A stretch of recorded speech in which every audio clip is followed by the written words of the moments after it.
Good evening, Lisa. Good evening, Andrew. Martha jumped up just as we started. Yes. I was distracted. Okay. Right, are you being served Conduct Unbecoming? Mm-hmm. Which, when we said the title, we couldn't think what the plot was. Not really. No, I don't think this is one we've rewatched No. that much. No, interesting. No. Mm. And there's a bit of show-offy moving camera stuff at the start as the camera sort of starts up looking at the lifts, then sort of moves backwards all the way through the ladies' department. And I said it's almost like it's an episode of Crown Court, you know, because you know how they move their cameras about as much as possible in Crown Court. But there's a lady in pink who's just bought 20 pairs of tights off of Mrs. Slocum. Mrs. Slocum's hair is purple and wavy, isn't it? It is, yes. Sort of beehivey almost. Almost, isn't it? yeah. But this lady needs so many tights because she's going to Italy where the men grab at you. Yes. And she wants to know what part she's going to. Yeah, Mrs. Slocum says to whereabouts are you going to? Yes. So off the lady goes, and Miss Brahms asks where you're going for the holidays this year. And Mrs. Axelby and her, we're going to go to the Isle of Wight. Yes. But now she's heard this, she might want to go and have a peep at the Pope. Yes. That's a... What was it? Miss Brahms says about, you know, the men will sort of grab at you, and Mrs. Slocum says the pilgrim's path is never easy. Yes. So it's gone 9 o'clock. Yes. And Captain Peacock slopes in. He does. Yes. Late. Yes. And Miss Belfridge is with him as well. Well, she drives just after him. They can't be separate lifts. Yeah, they've attempted to. Yes. That was there fairly is obvious. a subterfuge which immediately is blown by the fact that Miss Belfridge says thank you for the lift. She sort of blabs, doesn't she? Because apparently, Captain Peacock was parked at the bus stop, and he gave her a lift, though they had trouble with her seatbelt or something. Yeah.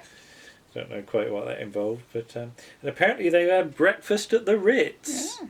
Have you ever been to the Ritz? I have never been to the Ritz. Have you ever been past the Ritz? No. Do you know where it is? It's in London. I know it's in London. I don't know. Is it Piccadilly? I don't know. I can't think. But I don't get to go to posh places. Posh is the most... the poshest place I've ever been is Harrods. And I didn't buy anything. Yeah. Too scared to even touch anything. If you hang around at a bus stop, Captain Peacock might take you then. What's Harrods? Oh, wherever. But he enters the time in the book as 9 o'clock. And Mr. Spooner wants it corrected to 10 past 9. So you've missed a bit, sir. And Mr. Humphries ain't there. No. Mr. Spooner covers for him, saying he's gone off with a customer to look at golf clubs or something. But it's the third morning that Mr. Humphries is late. Yes. And apparently he's not himself at the moment. Yes. Mrs. Slocum has come over to Mr. Spooner to sort of say this, and then she's sent back by Captain Peacock. Yes. But she wants to borrow his pen, so she gets the pen and corrects it to 10 past 9 in the book. So that's important later, isn't it? It is, yes. But she says he's like a dictator. Yeah, and if he was in a South American country, he would have been overthrown years ago. Yeah, Mr. Harmon says something about Evita Slocum. Yes. Yeah. And maybe she doesn't look like Eva Peron, but she does look like her old man or something. So Mr. Harmon's got a basket of a sort of washing basket, isn't it? You know, the big sort of one that you put washing in, one on wheels. A hamper. That's the word, yes. But yeah, Mr. Humphries then comes in his hat, coat and... Yeah, and he's trying to sneak down the stairs without Captain Peacock seeing him. So they have to distract Captain Peacock. Yes. So first of all, Mrs. Slocum sort of comes over and says her suspender belt has gone, and there's no reaction at all from Captain Peacock. No, he's not really fussed about that at all. Yeah, and then Miss Brahms says the same thing, and his eyes are... He's there like a shot, isn't he? Yeah. To help.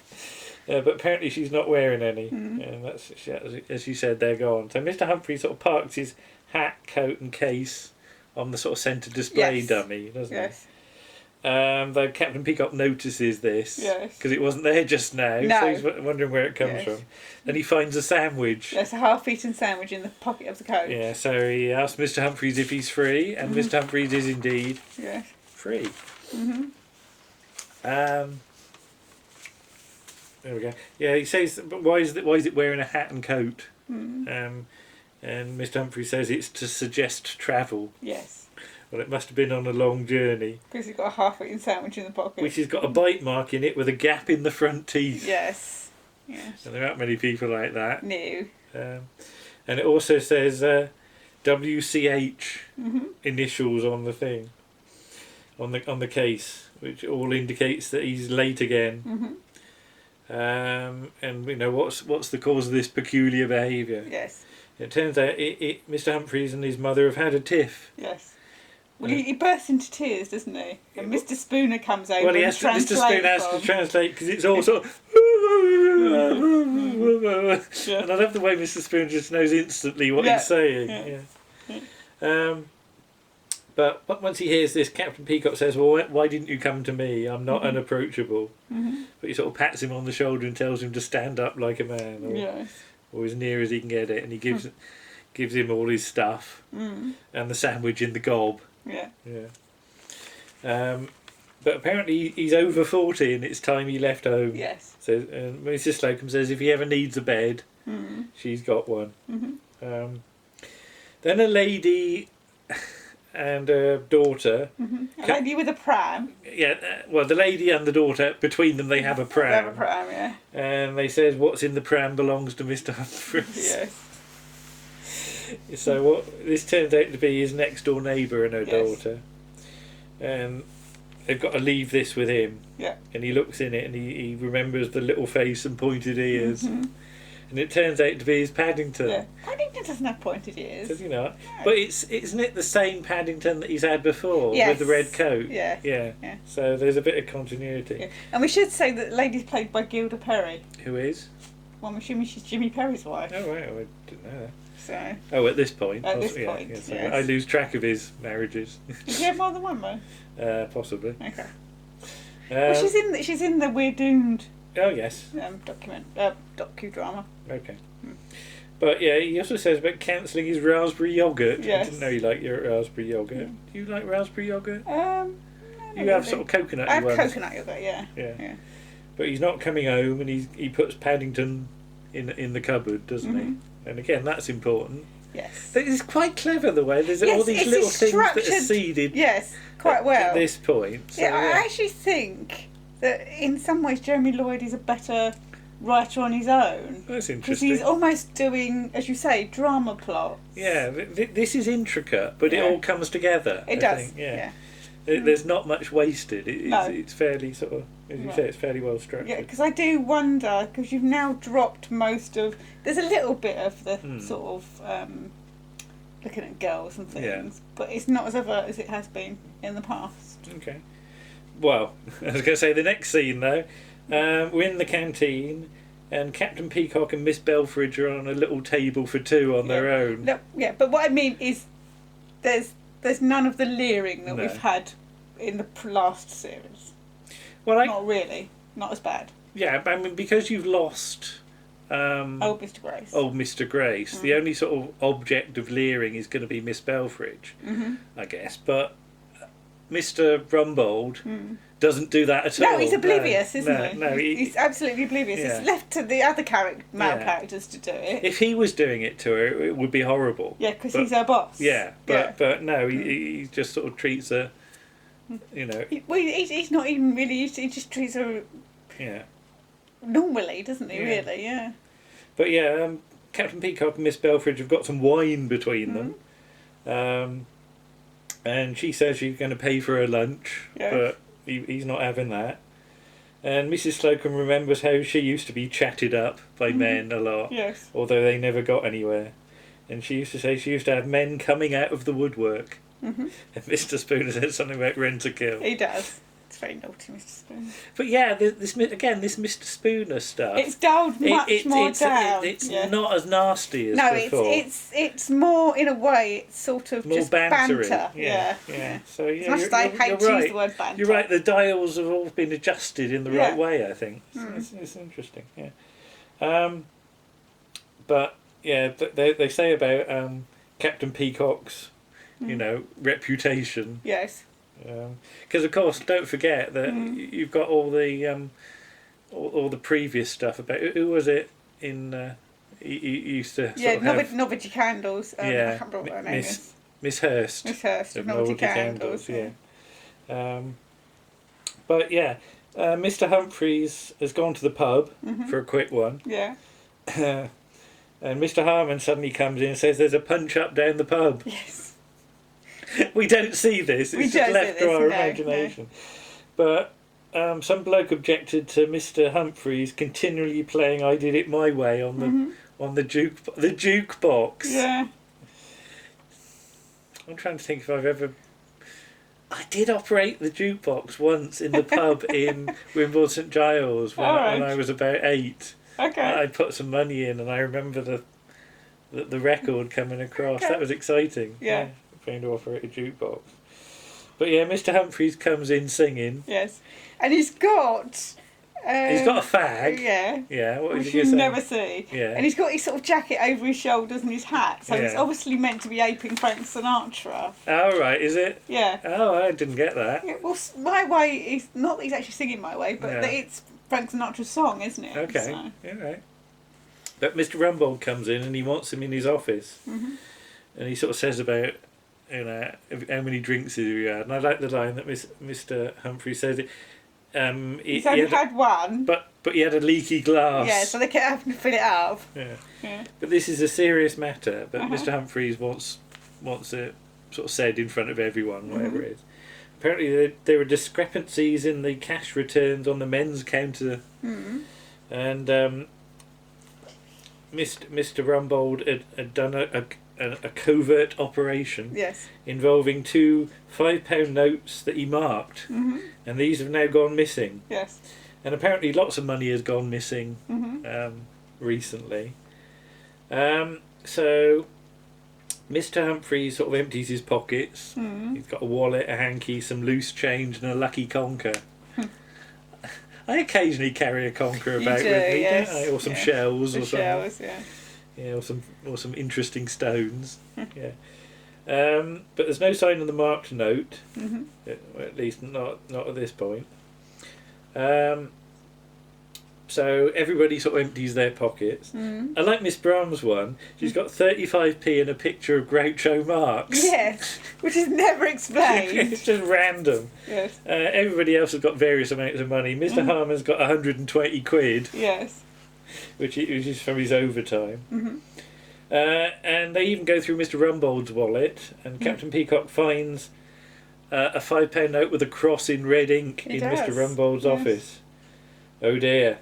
And like Mr. Spooner's thing about CR is on the wallet for Cuthbert Rumbold. Criminal record. Criminal record, yeah. He gets away with a lot of cheek in this one, Mr. Spooner. But then there's this whole routine about where did the fiver come from? Yeah, and it's like Dad's Army, isn't it? Exactly. Yeah, where it gets the money. Everybody got it off of everybody else. Yes. Yeah. So this is sort of traced back from Miss Brahms. We've got it from Mrs. Slocum. We've got it from Captain Peacock. We've got it from Mr. Humphries. I like Mr. Harmon's thing about Peacock in Pentonville. Toff tells all. And it came from Mr. Humphrey's till. Why did you only give him one £5 note? Because didn't he sort of a £10 note? I've lost track of it. No, it's so complicated. But no. But Mr. Humphrey starts to sort of sob on Miss Slocum's. Mrs. Slocum's. Well, is it shoulder or bosom? It's somewhere in between. In between, sort of there. And she says he's nearly 49, and he sort of stops, looks up, and corrects her to 45. But she sort of pulls out his hanky, and there's the fiver in the other top pocket. So the other top. No, there's the other fiver in the top pocket. He's only got one top pocket. Yes. Poppet. One top poppet. So there's going to have to be an inquiry. Yes. Though not a trial. And Mr. Harmon says about a kangaroo court. No, Mr. Spooner says about a kangaroo court. Yes. Mr. Harmon says where they jump over the laws of justice. Yes. Will he be sacked? And yes, it does sort of start to take more of a serious turn, don't we? Then we immediately get the next scene is in the department, because obviously where else would they hold it? Yeah, there's only one set. Yeah, and two. Well, right. And you've got the jury there, which is all the sort of people Colleagues. that work colleagues, and there's Tony Sympson again, who the little clearly old man. must have got the job that he applied for years ago. Was he Mr. Wagstaff in that? I can't remember if he was. Yeah. I can't remember his character name. Well, he could have changed He it. could have changed I like the idea that Mr. I'm going to call him Tony Sympson because that's what he is. Yeah. Was taken on because of course he applied for the junior post. He did. Yes. In the Alfie Bass era. Yes. Can you call it an era? You can call it an era. Yeah. But yeah, so yeah.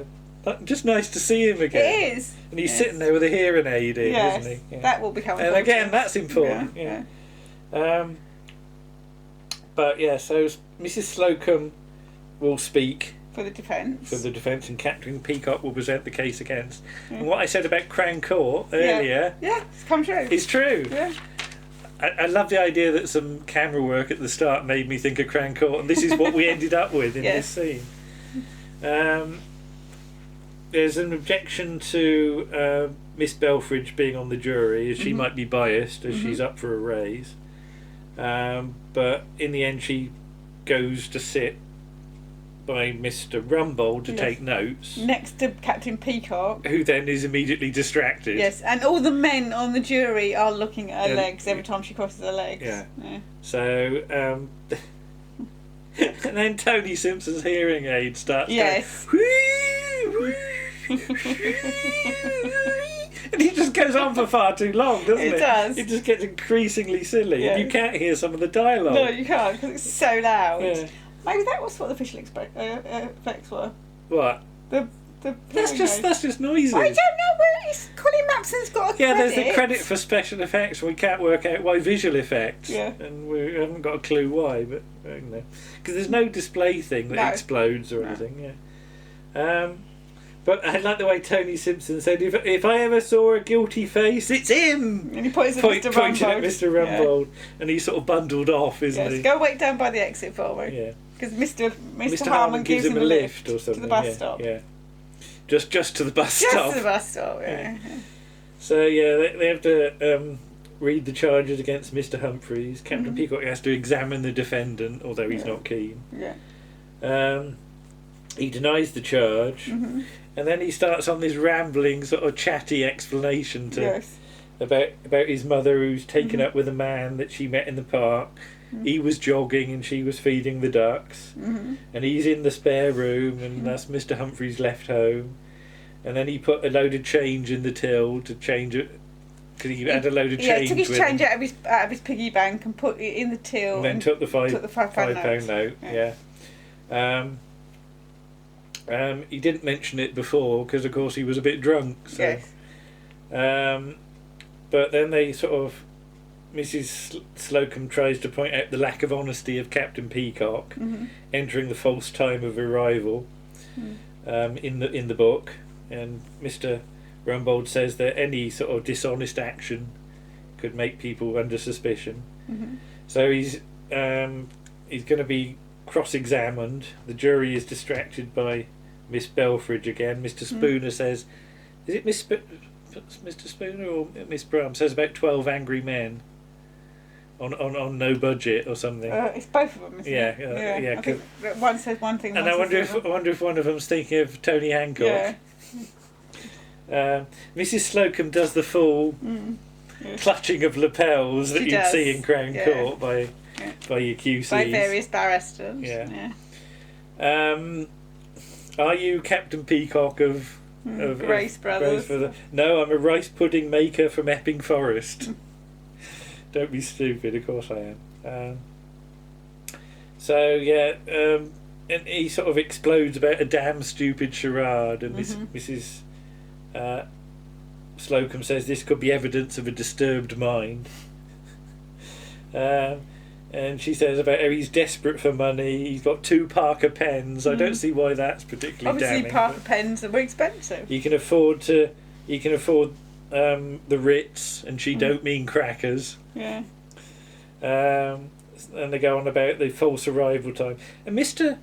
Rumbold is actually fairly on the case here. Yes. It used to be that Mr. Rumbold would get utterly confused. Yes. But he's paying actually, attention. Mrs. Slocum gets more confused. Yeah. Because he says, well, the time written in the book is correct, 9:10. And she goes, no, that's because I changed it. And there's all this sort of back and forth about that. So then Mr. Spooner gets dragged into it. Yeah. Did you enter Mr. Humphries with a false time? Was it 9 o'clock or 9:15? And sort of Captain Peacock really sort of does a real look at me, boy. Yeah. And I just thought of Mr. Bronson at that point. You can just imagine Sheedy doing that. Okay. Yes. So Mrs. Slocum goes off to powder her nose. She's to visit the Kazi. And she said she was going anyway, even if she hadn't had permission. Didn't have permission. So Mr. Humphries insists he put the change in the till. And then he sort of asks everybody, you know, am I honest? And Miss Braham says, you know, she believes him. Mr. Spooner says yes. Mr. Harmon, well, he's first of all asked, have you known me to be anything other than straight? And Mr. Harmon wants a different question. Yes. But have I ever nicked anything? No, he's not got the bottle. Sort of Captain Peacock says he's never known him to do anything wrong apart from now. Yeah. So they have to vote, and it's 4 for guilty and 4 for not guilty. The judge's decision is final, and the judge's decision is guilty. He didn't put a wig on. He should have put a wig on. Yeah. Or a hat. Yeah. But yeah, so he asks, Mr. Humphries is asked to resign. Yes. It's the only honourable thing to do. Mr. Harmon gives him his hat, coat and case and says, try the YMCA. He says, I've always been a good boy. They're going to change the till and get a new key for it. So Mrs. Slocum comes back from the Kazi. Where is he? Oh, I didn't get a chance to do me winding up speech.